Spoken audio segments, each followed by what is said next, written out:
من الشيطان الرجيم بسم الله الرحمن الرحيم الحمد لله رب العالمين الذي هدانا لهذا وما كنا لنهتدي لولا أن هدانا الله والصلاة والسلام على أشرف الأنبياء والمرسلين وآله الطيبين الطاهرين وأصحابه المنتجبين ومن تبعهم بإحسان إلى قيام يوم الدين بسم الله الرحمن الرحيم رب اشرح لي صدري ويسر لي أمري واحلل عقدة من لساني يفقه قولي أما بعد السلام عليكم جميعا ورحمة الله وبركاته.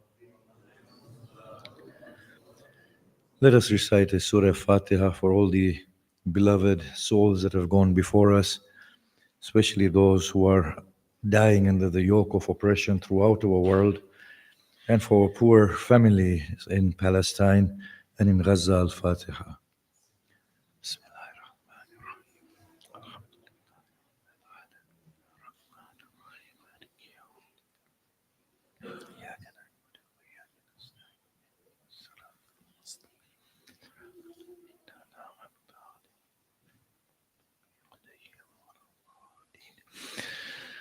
Now we must not make any mistake, and we should not doubt that we will not be here forever. And indeed, we will not be here for very long. It's a fact. We need to be conscious of that fact. We are going. We are on our way to the meeting with God. I was in Africa, and there were many, it was during the rainy seasons, and there were many little insects that were flying around.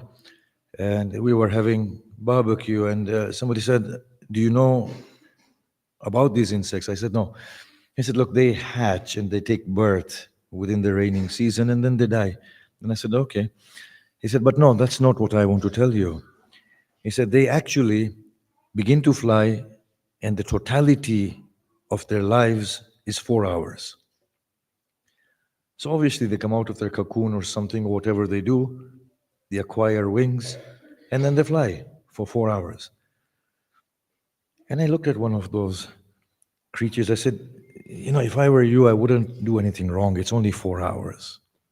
Fly around, do the right thing and go away." And then I remembered the verse of the Quran that the 100 years of life that we have here, on that day when we stand before God, we will be asked, "How long did you live upon the earth?" And we will say, "An hour from the daytime."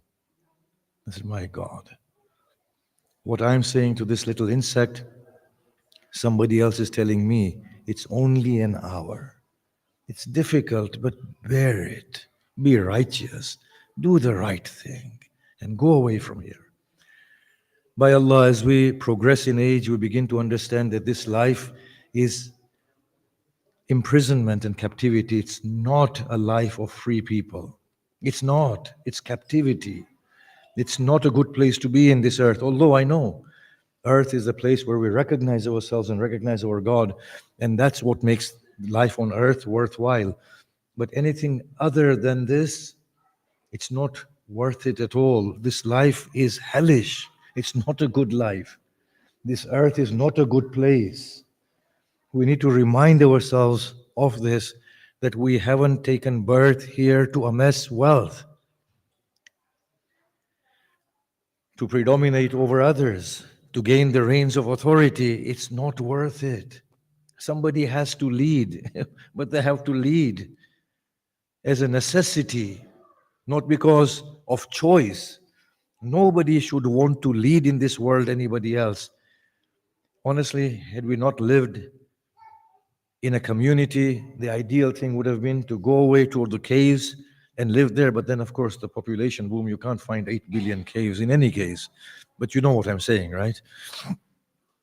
This world is not a good place. It's not worth living here for the sake of this world. We often remind ourselves that honestly, once we die, our memories will be effaced. Nothing will have any trace of our existence. We will not even constitute a word or a letter or a dot on the pages of human history or in the minds of the people. But leave aside all of that. At present, whilst I'm talking and breathing, this life is not worth it. I do not mean to be ungrateful to God. I'm very grateful because the purpose is other than what I've imagined it to be. This life is a life of imprisonment, of toil, of difficulties. It's not a good life. There's a reason why we are here. Now the Quran says, and we need to remind ourselves briefly of this, وَإِذَا نُفِخَ فِي الصُّورِ فَلَا أَنْسَابَ بَيْنَهُمْ يَوْمَئِذٍ وَلَا يَتَسَاءَلُونَ. And when the trumpet is blown, there will be no ties, no familial ties between any one of them. And they will not ask each other. It will be a solitary standing before God. And God will not look at the faces or the bodies. He will look inside. The scanning will be done from within. Verses of the Quran will say, I will inform you what you did. There will be those amongst us who will be so far removed from the truth that they will call on to the scribes and the witnesses to present their case. They will say, God, I did not do any of these things. I don't remember any of these things. Well, fine then. Let your lips be sealed. Let your skin acquire speech. Let your limbs bear witness to what you did. It's a very pitiful state, standing before the beloved and arguing. Then on the other hand, there is Isa, who will say, Allah, why do you even ask me? You know what I've done, what I've not done. Why put me through this interrogation? The day of Qiyamah will be the day in which we will awaken. But at least from now, we need to start awakening. We need to start awakening from now. It will be a very abrupt awakening on that day. It's not good. It's really, really not good. It's not good to stand before God and have two types of regrets. One is a regret that a person like me will have, that I missed out on an opportunity. And another one is a regret that a lofty soul will have, that I feel embarrassed in front of my God. No, it's not good. We need to awaken. How do we awaken? To reflect within, to go inside, to find ourselves, to find our God. What about me is me anyway? What about me is me? I arose from dust, and I hope you will be the people who give me back to dust and I get that dignity. Yeah, and that's about it. A traveler came, opened his eyes amongst you, and then he left. He's gone. He wasn't meant for this world. It was a world of dust in which dust yearned itself, and it received itself, and my body disintegrated and decayed. We need to awaken, go deep within, find our Allah, make peace with our God. I'm not saying go to God in the traditional fashion that religion teaches us, in the way in which we loathe ourselves and we no, not like that. Find God as the friend. Find God as the beloved. Find God as the parent. Say to Allah, I'm tired of feeling embarrassed of myself, and I need you to make me feel worthy within myself. To tell me whatever sins you've committed, no matter how despicable you are to me, you are as worthy as my Prophet. Come, I'm here for you. I will forgive every sin. You know, there's a beautiful hadith. It's within the Sunni sources, and for the life of me, I can't understand this Sunni Shia. If there's one prayer I can make today, I would say, may God end Sunnism and Shiaism once and for all. Totally efface this filth from the minds. It's filth. It's a cancer. Think about it. Look at how much lives we have taken in Sunnism and Shiaism. My God, how unenlightened the souls are. I'm getting carried away again. I'll try and bring it back. How unenlightened the souls are. You know how many creatures God must have out there? Do you know how many creatures God has in there living? And Sunnis and Shias are debating about how to fold their arms and open their arms. Look at the nonsensical nature of it all. Who was the first Khalifa? Imam Ali or Khalifa Abu Bakr, after 1,400 years, and then we kill each other, swearing and cursing at Sahaba and the wives of the Prophet. Do you really think these tongues are given to us to swear and curse at the Khulafa and the wives of the Prophet? It's the biggest sickness, the biggest cancer. It's worse than any hell sentence that you can have. The sentence that is imposed upon our heads with this Sunnism and Shiaism. May Allah get rid of it for once and for all. What we need to do is we need to revert inwardly. This is the day of Abraham. It's the Abrahamic feast and festival. وَأَذِّن فِي النَّاسِ بِالْحَجِّ. Call on the people for Hajj. But Abraham, what he did was he found God from within. He said, when I am hungry, he feeds me. When I am thirsty, he quenches my thirst. When I am sick, he cures me. He is the one in whom I place my trust to forgive me on the day of judgment. A day in which wealth and children will be of no value. A day in which none shall be successful aside from the one who appears before God with a righteous heart, an untarnished heart. And that holds the secret that we need to go within. We need to find God. And we need to start emptying this heart of all the filth that it has acquired. Fighting, becoming moody, speaking ill of each other, having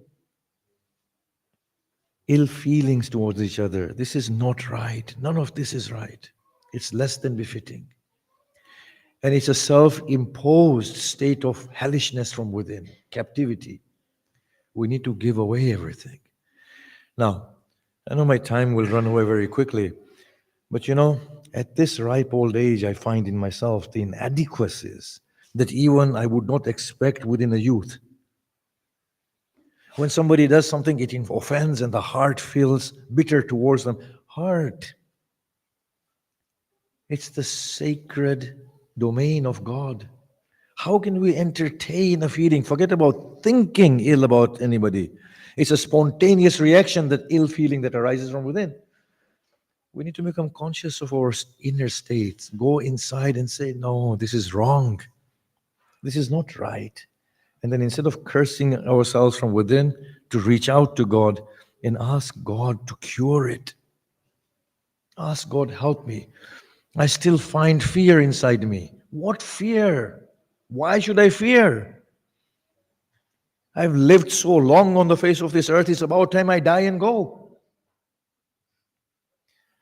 I tell you what though, if I live for another 30 years, Khojas will stop believing in God. And they'll say, there is no God. We've been praying for his death for the last 30 years. He's got another 30 years on top. Khojas are my family. I'm just joking. Yeah? I'm ready to go now. Why should I fear death? God, now open my arms and embrace death. It's about time I went. I'm not going to go. Yes, never mind. Why fear poverty? Why have this anxiety? Why fear failure? Why? It's unbefitting. Reversion to God means to relieve ourselves of these inadequacies. Honestly, on this day, if we really want to please the one who matters, we need to forgive each and every one right now. Let it go. Forgive everyone. Let us not carry these burdens upon our heart. And then when we awaken in front of God, the hearts will be so disfigured due to the inability to forgive others. Now, very quickly before we go to the second khutbah, the vision of God from each one of us was to go back to God in an untarnished state. But at the same time, God has a vision for humanity. If you look at the verses of Hajj, there are two, right? Predominantly, the two prominent verses of Hajj. وَلِلَّهِ عَلَى النَّاسِ حِجُّ الْبَيْتِ. Allah has a right upon people to do Hajj of the house. It is Allah's right upon mankind, not upon Muslims. So God does not distinguish between a Muslim and a non-Muslim. وَأَذِّن فِي النَّاسِ بِالْحَجِّ. And call on to humankind, Hajj, towards Hajj. Both of these verses are addressed to humankind in their entirety. God has a very different vision from the one that we have carved out for God. He's talking about giving different sharias, different directions, different paths, different ceremonies. Look at the Quran. To every group of human beings. But his vision is that you compete each other in trying to be the best and most productive. And that is what I want to see from you. God never had this in mind, that these are my chosen ones, or these are Muslims, or these are Shias, and these are Sunnis. He doesn't say that in the Quran anywhere. Paradise is giving to the people of the book. Then at times he omits the mention of the people of the book and says, he who turns his face to God and does ihsan, Allah will give him whatever Allah can give him. So Allah is totally removing the condition of faith, of belief in any prophet or any particular activity or any particular tradition of prayers. He's saying, I've given you Makkah, I've given them something else. I've given you daily salah, I've given them something else. I've given you a particular form of fast, I've given them something else. My aim was never to favor one over the other or a particular method in which you pray. You might find aliens who come and visit us at some point who don't understand ruku and sujood at all, whose prayer is just being, their existence is their prayer. Nothing like anything we've imagined. So the vision of God from humanity was that there should be singular humanity, given their differences, withstanding their plurality. I feel, in whatever little way we need to contribute to that. We need to meet with humanity as humanity. Whatever little we can do, visiting our neighbors, going to the church and praying with them. Of course, you're not going to say, Jesus is my God. You know better. But they are, so let them. But go and pray with them in the church. Go to the synagogue. Look, I will go as far as to say, go to the Gurudwara and go to the temple. It doesn't make any difference to me. Just go. Don't bow down in front of idol. But the ethos contained in their prayer is the same that is contained in your heart that you give to one God. Every Hindu that you will find, you will say, Upar wala to ek hi hai. The one up there is only one. Yeah? He's the God of all, they will say. They worship the same God beyond the face of an idol. Just as the Muslims do. Go, be with them. Increase this goodness and the collective light. If there is one thing that can bring humanity on a singular pedestal, is our understanding of the most beautiful God who is beyond features. And the other thing is our human ethos, and they need to go hand in hand. Increase interfaith gatherings. Go to people's houses, be with them, eat with them. You know what is haram, what is halal. Don't eat haram and don't eat halal. Just eat halal. Yes, don't drink haram and don't eat haram. That's about it. But we need to make that, put in that effort. Now you might think that, wow, I'm only one person, or we are only one family. How can we do it? Well, I'll tell you something. Abraham was one man. Inni ja'iluka linnasi imama. In his own time, he was a great general of an army. And today, Ibrahim is the only real imam. He's the imam of Islam, Christianity, and Judaism, isn't he? Only one imam of mankind has ever existed, and that is Ibrahim. No other one. He was one man. Prophet Muhammad was one man. Hussein ibn Ali in Karbala was one man with his band of followers. Numbers don't mean anything. We all have to put in our bit. We have to try a little bit, all of us. And inshallah get it there. Bismillahir Rahmanir Rahim. Wal Asr. Innal insana lafi khusr. إلا الذين آمنوا وعملوا الصالحات وتواصوا بالحق وتواصوا بالصبر.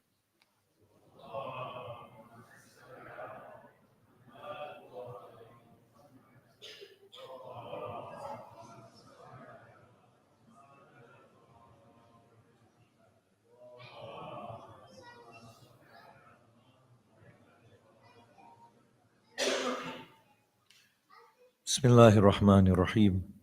Alhamdulillah Rabbil Alameen.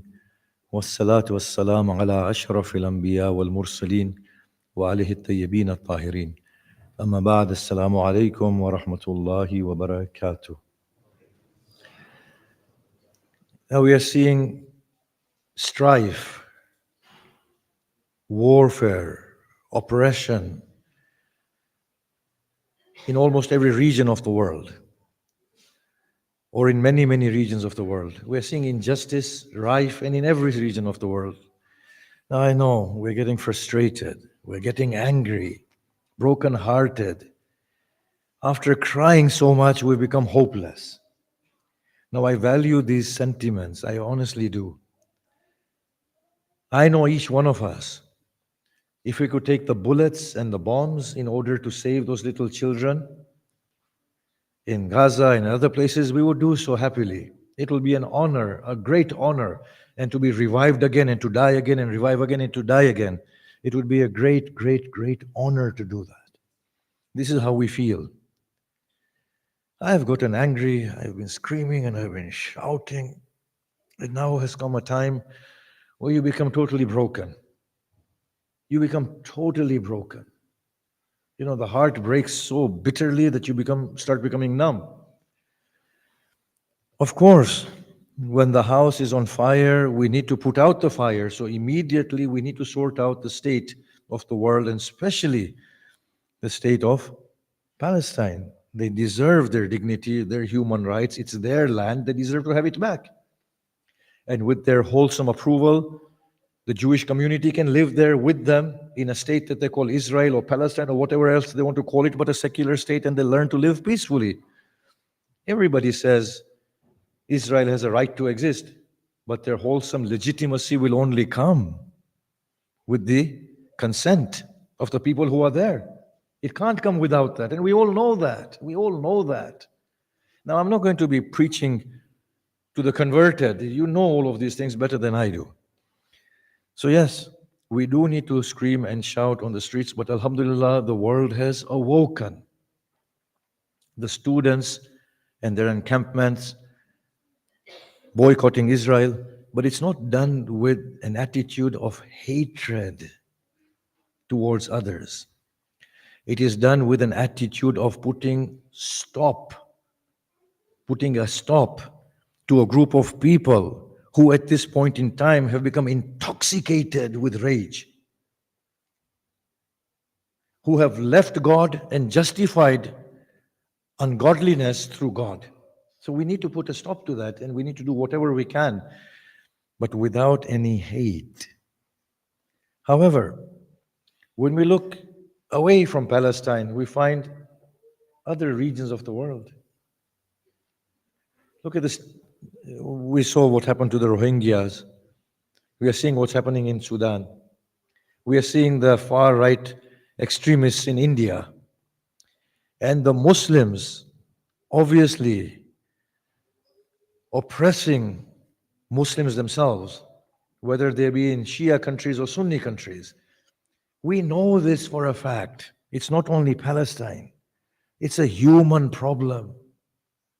We genuinely have a big problem at the level of humanity. Now, in the few minutes that I have, all I want to say here is this, that look, when the Prophet Muhammad came, sallallahu alaihi wasallam, and when Isa came, salamullah alayhi, you know, their method was very different. They said, we are faced with people who are filled with rage, anger, who have become embodied and bodily oriented. How do we shift them to God? And these are two individuals only. You see, they did not resort to hate. They did not resort to the logic of my right and their right. I need to seek revenge and kill my adversary or to subjugate my adversary. Their attitude was that actually they are the very people who I need as a part and parcel of the human community to grow with me. That was their attitude. So warfare was minimal. Revenge was non existent. The Prophet instead opted to engage in dialogue and education and promotion of good. He said, if not these monstrous people, then their children will become better humans and we will get an overall better humanity. And that holds the secret. Shunning wrongfulness, but at the same time leaving the doors of dialogue open. So I find this, that I need to learn this myself, that when I'm critical, at times I acquire a tone that pushes the other person away. Words need to be used in measured ways so that the truth is clarified and the person guilty is invited to think. These are the sort of words that need to be used by us. Somebody might be a committed Zionist, whatever they are. Now I was seeing on Facebook, there were Jews waving the Palestinian flags, and there was a woman with a stroller and a little baby, which I assume was hers, and she was the mother, and she was horrified. You could see genuinely she was pained. How can you do that? That is our country. How can you support the monsters and the terrorists? And she was crying and weeping and shouting.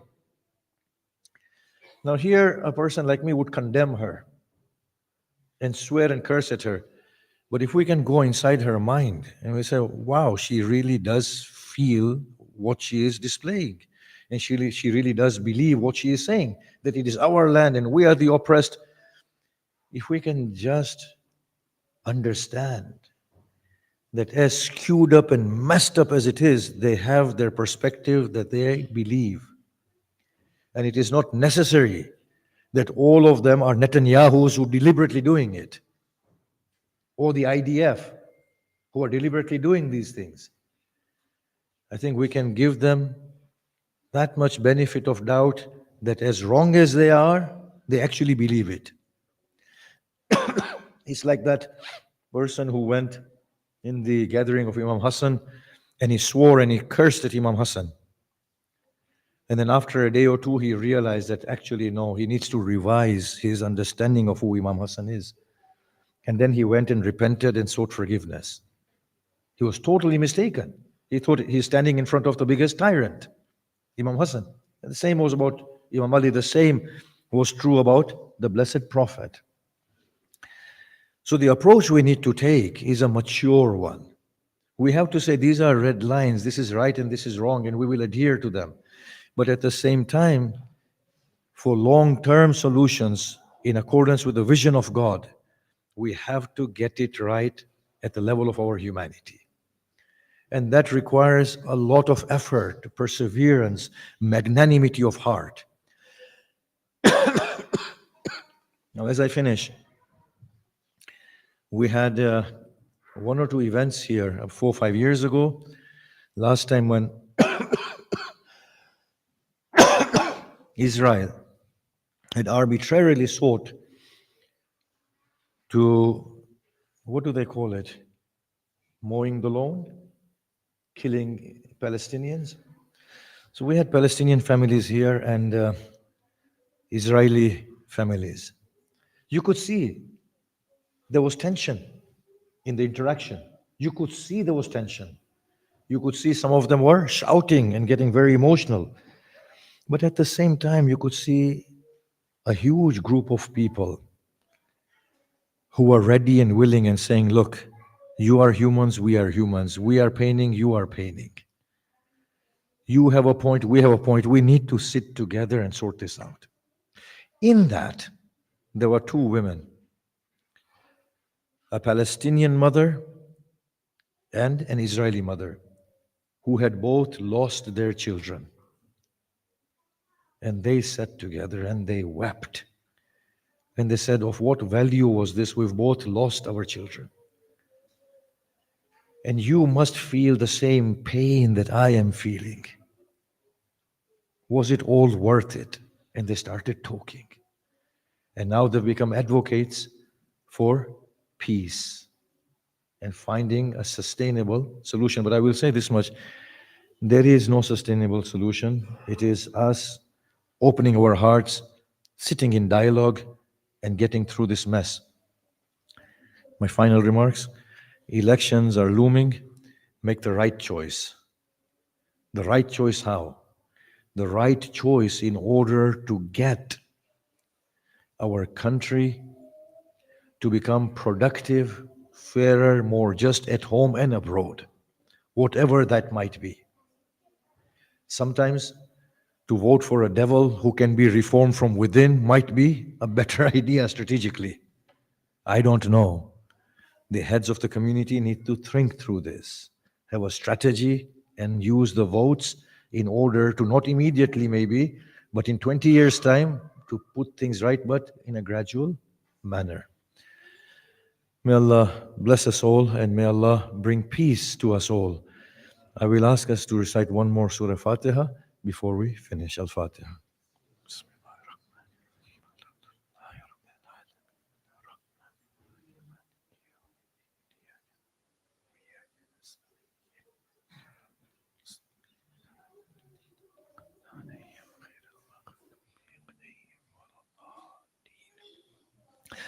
اللهم صل وسلم على محمد المصطفى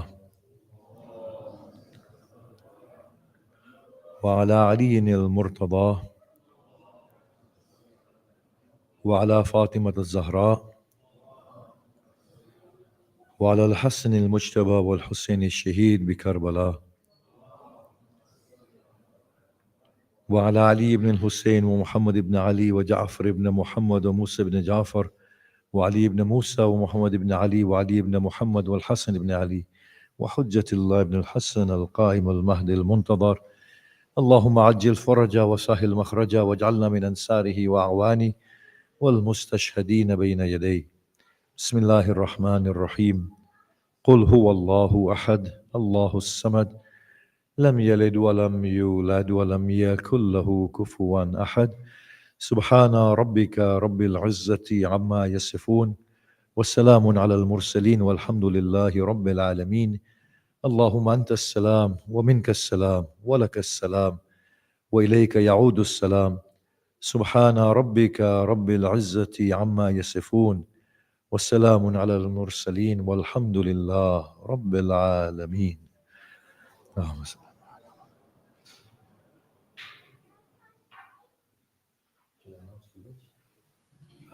After the handshake, if whoever wants to stay for that, please don't go away. We have lunch in the dining room. Thank you.